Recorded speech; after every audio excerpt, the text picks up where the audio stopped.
There is little doubt that we are living through very challenging times, and organisations, both large and small, need to consider how they can continue to operate, albeit not at optimum levels. For many organisations, those disaster recovery and business continuity plans that the organisation hoped would never be needed have been dusted off and are being put into operation. Remote working will be a vital tool for many organisations, but this will inevitably increase the potential for a data breach. This short video will help remind remote workers of their obligations and offer essential guidance on how to keep personal data safe.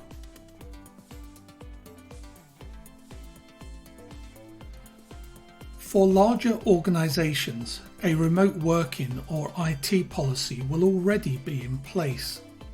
If one is in operation in your organisation, ensure that you have familiarised yourself with the policies and are following them to the letter. If you cannot meet the minimum standards that are required, inform your IT or compliance team as soon as possible for advice. If you have not been given a policy to follow, then the following advice and guidance may be helpful to you. The highest risk when home working is that the device or Wi-Fi you are using to access systems is insecure. So before you access any personal data, follow these rules.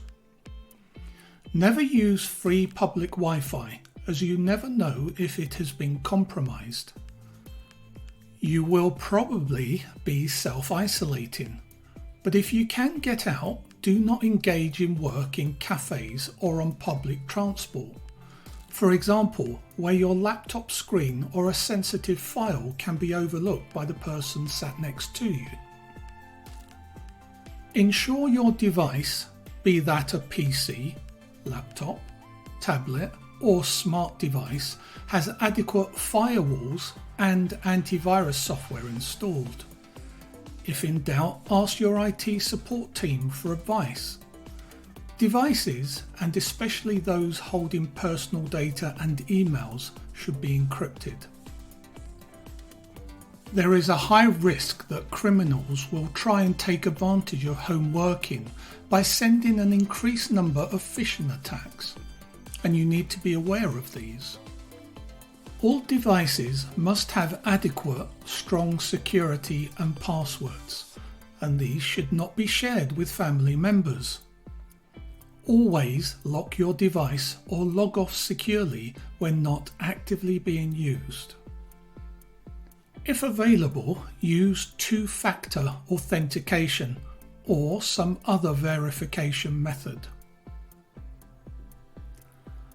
The most secure way of remote working is to link to your organization's systems using a VPN, which simply creates a secure tunnel between you and your organization, making your communications secure.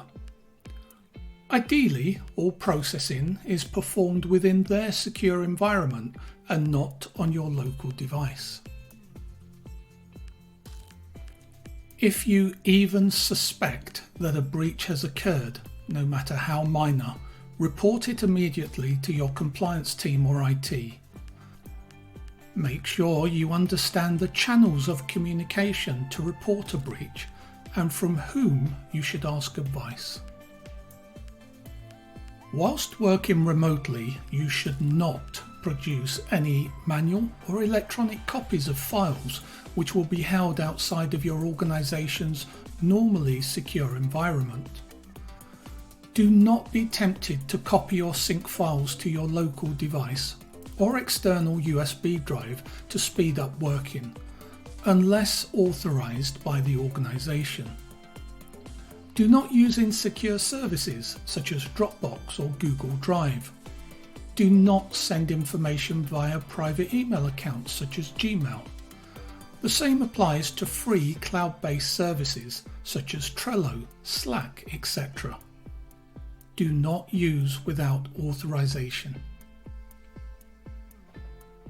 Remember that nearly all written communications and conversations, be they by email or instant messenger, may be supplied in the event that a data subject access request is made. So be cautious in what messages you are typing, especially if they contain personal data. As with breach reporting, ensure that you are able to both identify and know what action you should take if you receive an access request. Finally, if you are using video or audio conferencing, ensure that it is secure. You should not be overlooked or overheard, especially when discussing people who can be identified. Never record audio or video sessions without the knowledge and permission of the other party. The bottom line, do not take risks. If you would not normally process data in a certain way at work, do not do it at home.